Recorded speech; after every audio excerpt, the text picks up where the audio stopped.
Greetings, it's your girl Isadora. Welcome to my channel. If you clicked on this video, it is because you want to hear my PCOS story. But no, seriously, my name is Aaliyah. I am 19 years old and this is my PCOS story. Now, PCOS basically means that your body is producing more testosterone than the average female body produces. So I am basically more manlier than most of, females out there. Body hair check. Now, I first got diagnosed with PCOS when I was 14 years young. I remember going to the gynecologist because my period was irregular and I thought maybe that was normal, maybe all girls' periods started off irregular, maybe it'll get normal down the line. Didn't get normal, so I went to the gynecologist and they were doing these tests on me and they basically told me, oh, well, you have PCOS, and they prescribed me birth control and they also prescribed me this other thing, I think it's metamorphin. I don't know. I do remember that I didn't take the metamorphin, but I did get on the birth control and I stayed on the birth control for a couple of years. Now, when I first found out that I had PCOS, my first thought was like, wow, is this why I'm getting fat? Like, damn, I'm about to get hella fat. I'm about to gain all this weight. I'm about to have diabetes, all this other stuff. Like, that was my main concern. My main concern was my weight. I didn't think about the infertility. I didn't think about the hairiness or the hair loss. The only thing that crossed my mind was weight gain. So after 2 years later, I then stopped taking the birth control because I then realized that the birth control isn't going to make it any better. Like, yeah, my period was coming regularly, but when I did get off the birth control, my period wasn't coming at all. And I was like, okay, I don't want my period to rely on this birth control. I also started to take it more serious. I did more research on PCOS and I was like, damn, this is a real thing. This is very common. And I was like, damn, this might mean that I might not be able to have kids. And I was like, damn. Anyway, so my period has been on and off for a couple of years. Actually, let me take that back. My period has been regular for about 2 years now, or going on to 2 years. My period has been regular. I probably only missed it 1 month, and then there was another month where I got it twice, so I guess that made up for that month that I missed, I guess. Anyways, by the time I stopped taking the birth control, I was about 17 years old, and that's when I was like, you know what, I'm not dealing with this. Like, this is a dub. I refuse to be on birth control my whole life to regulate my period. And then what about when I am trying to conceive in the future? I'm not going to be able to be on my birth control because it's going to prevent that from happening. And I also found out that birth control makes it worse, so I stopped taking birth control completely. So by the time I turned 18, I realized that I want to take my health serious. I want to take this PCOS serious, and it really started to hit me when I was 18 years old, because I realized, like, damn, this can be the big reason why I don't have kids. And at the moment, I was having baby fever like crazy. So it was just the only thing going through my mind. And I was looking up all these remedies for PCOS, what to eat, what type of exercises to do, what to take.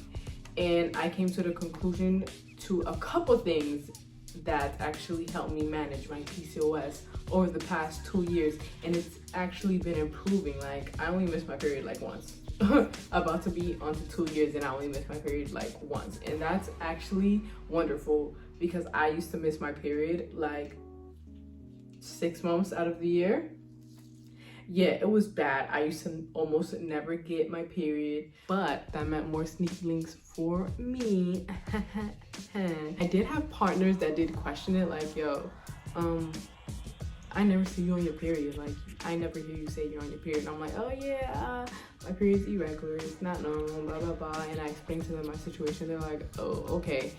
Some people, they wasn't hearing it. They was like, oh, nah, I want to see a pregnancy test. And I'm like, but I'm not pregnant. Fuck.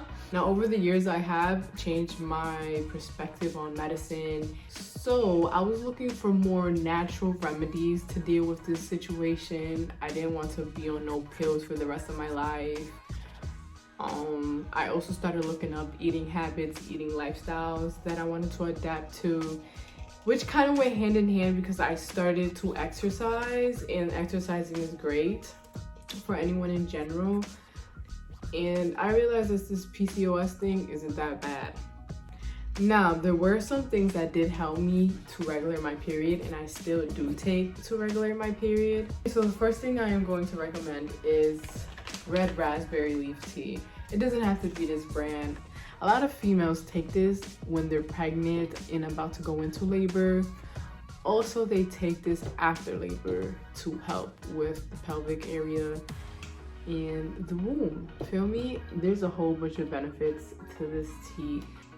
So yeah, you guys can do your research on this tea, but this tea right here, I drink it every day, and I drink it because of the PCOS. And I guess it helps because my period has been regular.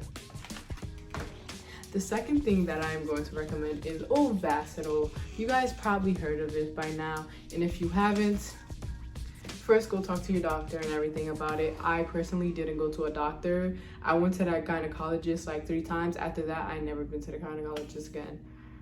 Yeah, I know it's bad. But I did my research on this, and I decided from my own free will that I was gonna get this, and you don't need a prescription. So I was like, I'm getting this. So I ordered this. This is actually my second one, and this is another tool that I use to help regulate my period.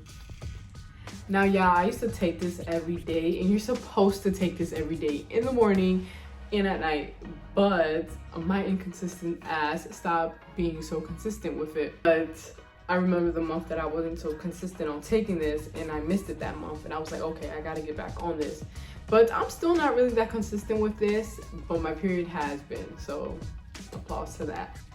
I know everyone's PCOS is different. Maybe mine isn't just as bad as other people. I don't know, but I know it varies from woman to woman. The third thing that I did that also helped with my PCOS was yoni steaming. Now, yoni steaming is basically when you steam a whole bunch of herbs and you sit over it. Like, you sit your yoni over the steam. It's like when you're doing like a facial, you got the steam to open up your pores and everything. Well, a yoni steam is basically steaming your yoni, your womb. And the herbs have a whole bunch of benefits to your vagina.